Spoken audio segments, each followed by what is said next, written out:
Yo, welcome back everybody to a brand new video here on the second channel, and today I've got my meta predictions for the Milwaukee Regional Championships. Milwaukee is this weekend, and it's the first major tournament with the Mega Evolution set being legal, and I'm really excited because it feels like a new format, and there is so many different decks to play right now. I am really excited to see what actually can perform well in Milwaukee with the wide variety of decks to play right now, the new Mega Evolutions getting introduced, or any other new cool decks that are yet to be discovered. I think we're going to see a lot of that this weekend, and I'm pretty stoked and hyped for it all. In this video, I'm going to be breaking down all the decks that I think have a good chance of making day 2, and what decks I think will do well, what decks can make top 8, what has the best chance of winning the tournament, all that stuff. My predictions are going to be in this video, and then at the end, I'm going to do my meta prediction day 1 percentage for each deck to see how popular each deck will be in the first day of the tournament, maybe give you a better idea as to like what I think will be popular. So if you don't know what will be the most played decks in the room, hopefully maybe this helps a little bit. But I'm excited to dive into it. We got a lot of decks to cover in this video. Let me know in the comment section below, what are your predictions for Milwaukee? I want to hear all that below. Do you have any wild card picks or anything? I got a few wild cards saved here till the end. And if you're new here to the second channel, why not subscribe down below? It's free, and I would greatly appreciate it. It'd go a long way. But let's start things off with Gardevoir. It's still the BDIF. It's not going anywhere. Guardy is still going to be debatably the most played deck and the deck to beat this weekend. So Jelly Guardy is still probably the best way to play the deck. This build here is from an online tournament, and this is actually Henry Chow's deck from his Discord server. So this is a Henry Chow Guardy Jelly creation. And yeah, Guardy Jelly still seems broken for this tournament. I mean, Jellison is just a really strong card, good in the mirror match, and off of the success it had last format, I don't see why it wouldn't still be good. I mean, if any deck's going to win Milwaukee, I mean, at the top, it's got to be Gardevoir, right? Gardevoir has the highest chance of winning Milwaukee, and I think we'll, I mean, debatably see Henry Chow in the finals once again, or a Henry Chow deck in the finals. Like, you know, gives a deck to his group of friends, maybe one of them makes finals. I do still think that we might see some other variants of Guardy. This list I found in the online tournament had everything in the deck but Jellison. It had Mega Gardevoir, Drifloon Flutter, the Screamtail, Bravery Charm stuff, the Devo's in there. I could see this type of Gardevoir deck doing well.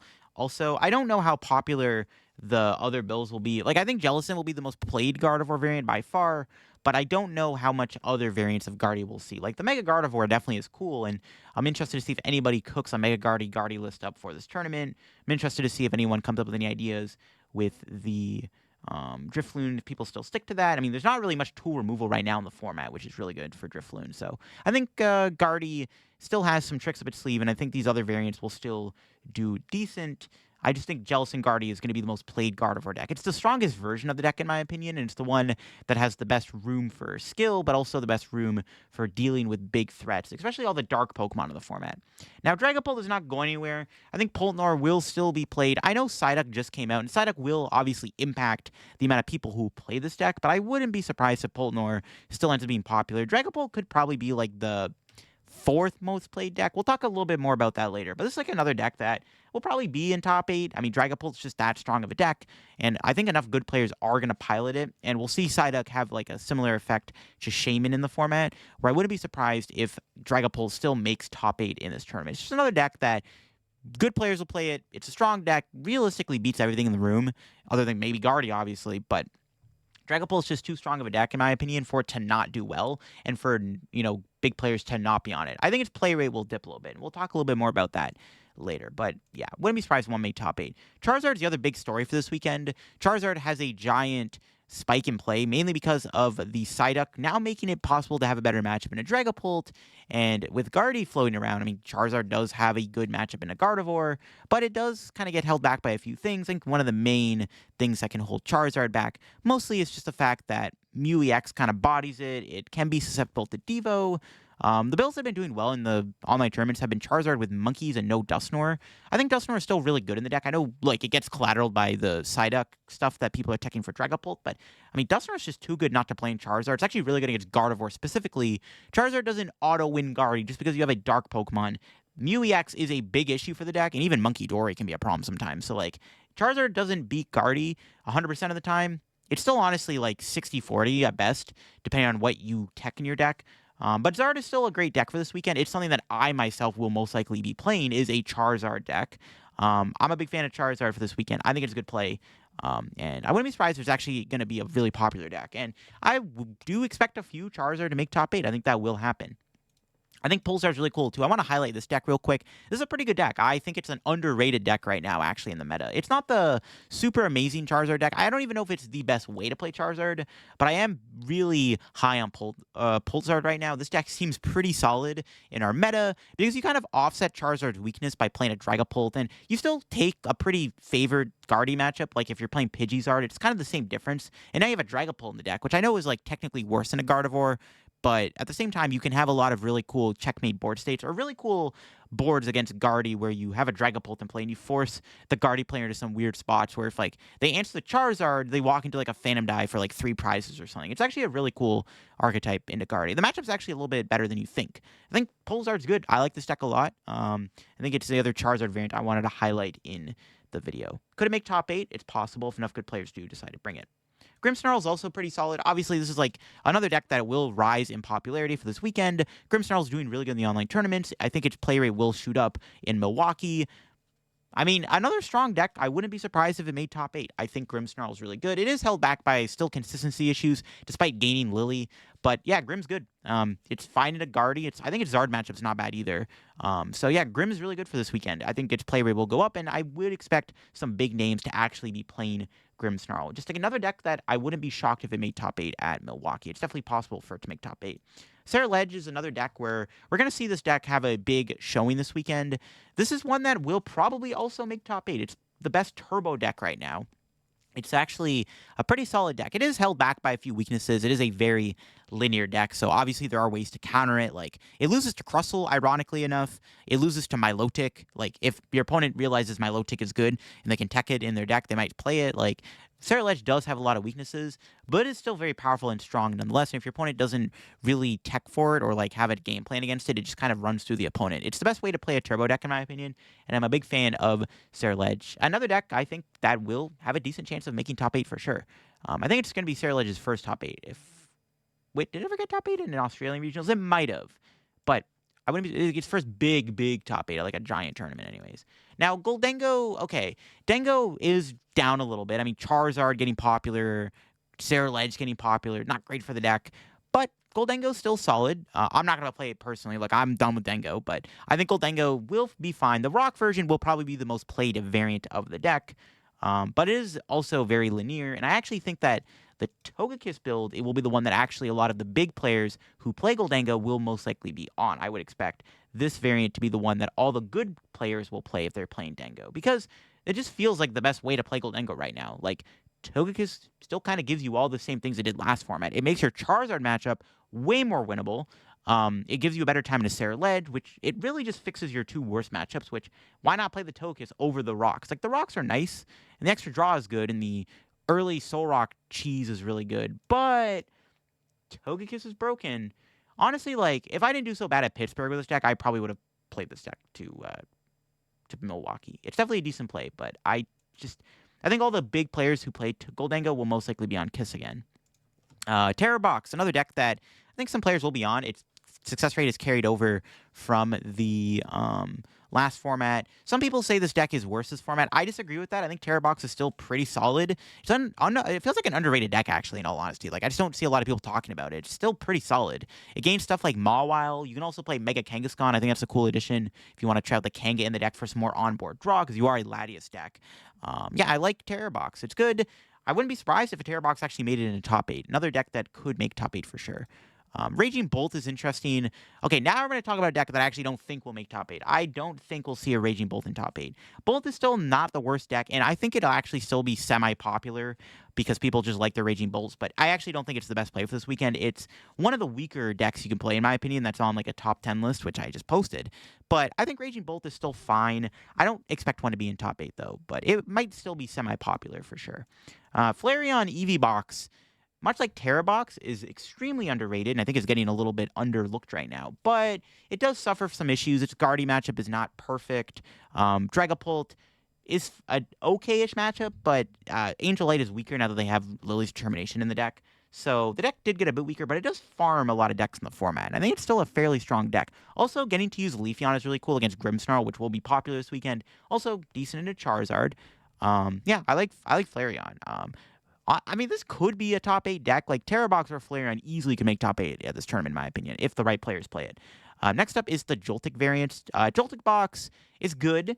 Um, I mean, this is a weird one. This deck has made top 8 before. I don't know if it will make top 8 this tournament, but I definitely like Joltik box this weekend. It's not a bad deck. But I like even more is Django. Now, I said I'm not playing Goldango this weekend. Django is definitely on my list of stuff that I am considering if last minute I decide to switch decks. But if I want to play a Joltik deck, I think Django is the way to go. It's definitely the strongest variant of the two, in my opinion. Django is pretty broken. It's a very underrated deck for this tournament, in my opinion, like a super underrated deck. But it is kind of a pile, and it's obviously very linear still, but it's actually a really strong archetype for this weekend, I think. It's definitely one that I think players will play. I don't think it'll be popular. I think the other variants of Django will be popular, but this deck still seems decent, in my opinion. Next up, I want to talk about some Mega Evolution decks like Mega Lucario. So, Mega Lucario is really fun. I think it's got a lot of potential. It's actually not bad against a lot of the decks, actually. The issue is you get farmed by Gardevoir, like, absolutely body. Like, it's almost unwinnable. Like, people comment on my videos. My Zorak Lucario video I posted a few days ago. I saw comments of people saying they've never lost to Guardy yet. I'm like, dude, that's not, like, how? Like, unless you're playing against the world's worst Gardevoir player on the planet, there's no way you're beating Gardevoir with Mega Lucario without them bricking. Like, just, it's not happening. But I think Mega Lucario will still make day 2. Honestly, out of all the Mega decks, this one has the best chance of making cash. It's just dodge Gardevoir. That's all you gotta do. Operation dodge Gardevoir the entire tournament. This deck will not make top 8 because there's no way you're not gonna hit Gardevoir near the top tables.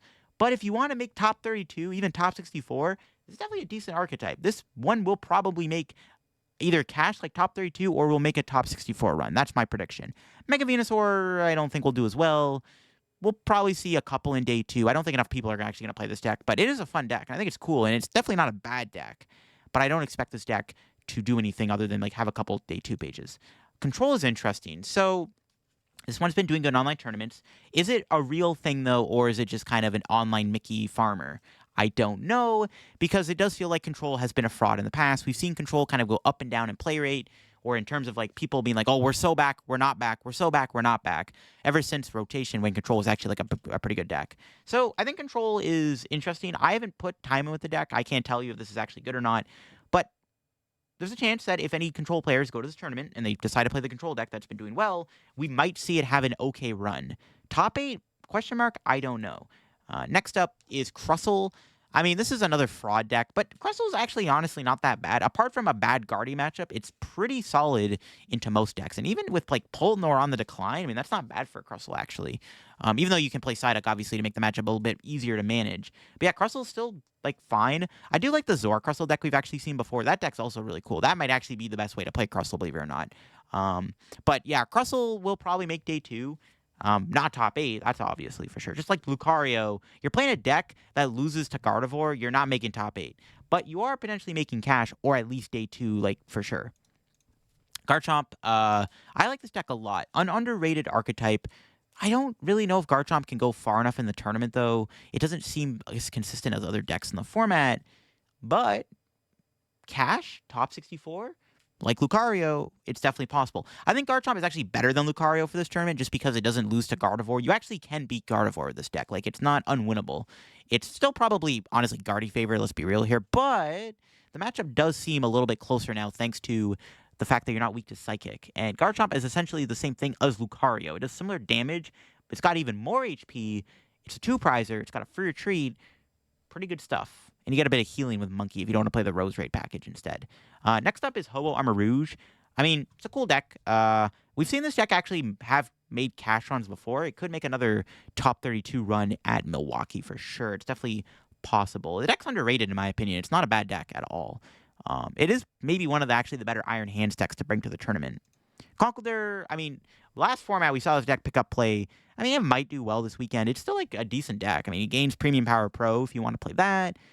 Lily's Determination is really good. This list I found here on Limitless didn't play it, but Lily could be good in this deck, obviously. And any Conkeldurr, we'll see a couple in day 2. And now, I got a couple wild card picks. And these are 2 decks that I want to see perform well this weekend. First one, Alakazam. I love this deck, man. This deck's a blast. The Togekiss is really sick in the deck, by the way. Don't sleep on that, by the way. But I want to see Alakazam do well this weekend. I got this on my wild card make money decks. Like, if I want to see any cool deck in top 32, Alakazam is the deck to do it. So hopefully somebody makes top 32 this deck. Hey, you know what? Maybe I'll play Alakazam and make top 32. And I'm not playing Alakazam this weekend, but it'd be really cool if somebody made top 32. This is my first wild card pick. My second one is going to be the Kangaskhan pile with Fortress. Now, there's a couple Kangaskhan piles. There's Kangaskhan Fortress and there's Kangaskhan Absol, the Tord Reklev secret deck, which is not so much of a secret because I think everybody knows about the deck by now. But I think we'll see Kangaskhan do well this weekend in some form of archetype. Honestly, outside of Mega Guardy, there's a good chance Mega Kangaskhan actually ends up being the highest placing Mega Evolution this weekend in any deck. Like, we're talking Terra Box, we're talking Raging Bolt, we're talking Mega Absol if Tord does well, we're talking Fortress if somebody makes J2 with it. Out of all the Kangaskhan decks, I would like to see this Fortress build perform the best at Milwaukee, but I do think there is a good chance Kangaskhan ends up being the highest placing Mega Evolution this weekend. Definitely will happen for sure. I think that'll definitely be a case. All right. Let's talk about my meta predictions, most played decks in the room and stuff for this weekend. Starting off, we'll go with Guardy. Now, okay, well, I'm not going to combine Guardy and Jellicent together. That's just, like, kind of silly. Gardevoir in general will probably be, honestly, like 12 to 13%. We'll give it 13% because people love their Gardevoir. Let me just shrink that a little bit so you can see a bit better. People love their Gardevoir, so, yeah, good chance it's, like, 13% of the meta.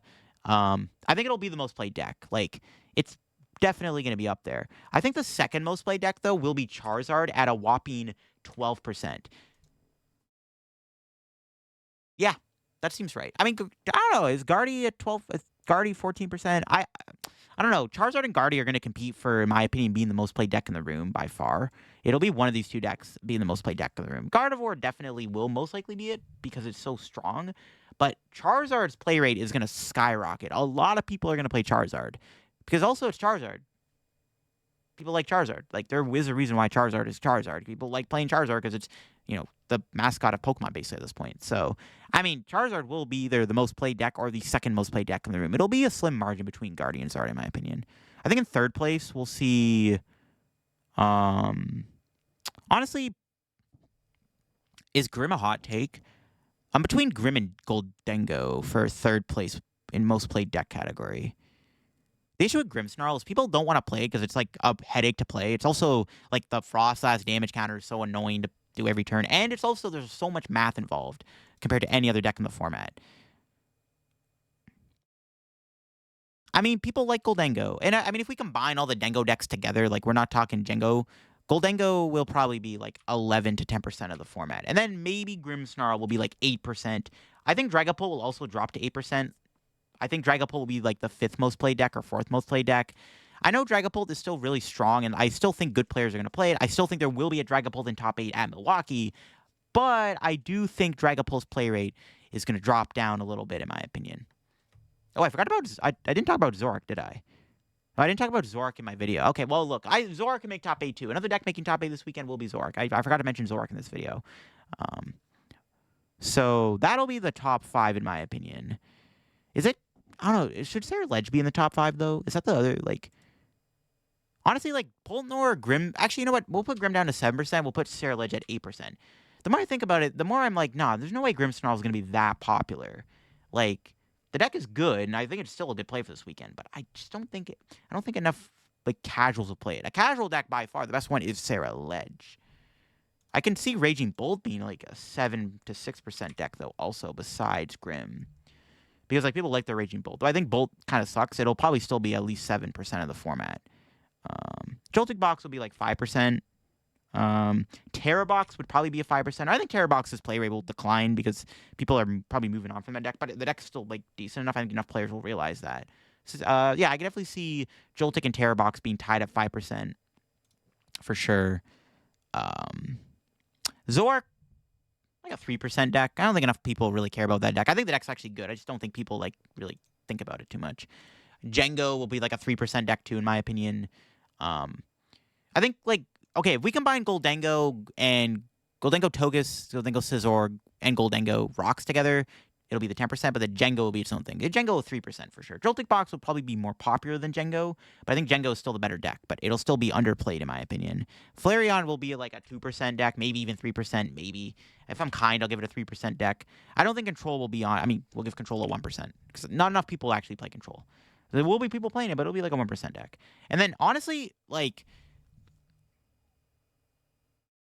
It's got to be other, right? Okay, you know what? I'm going to drop Flareon down to a 2%. I don't think enough people are playing Flareon anymore. 2% is probably safe.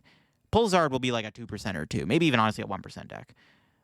Because, like, there's so many new decks to play that there's going to be a big fat other category. So that's going to be the 14% remaining on this. Because, yeah, there's so many new decks that there's going to be a lot of others. Like the Alakazams, the Crustles. Well, I guess Crustle maybe... Honestly, Crustle might be a 2% deck, actually. So then, if Crustle's a 2% deck, then... Yeah, if Crustle... I gotta add Crustle to the tier list now. Because Crustle's gonna be a 2% deck. There's no way it's not gonna be a 2% deck. 100%. Oh, I reset everything. Oops. Okay, whatever. Hey, Crustle is a 2% deck. All right, well, there you go. I think it'll wrap things up anyways. I was about to wrap things up regardless. But there you go. Those are my meta predictions for the Milwaukee Regional Championships. Like I said, I think Guardy is still the prime deck to win the tournament.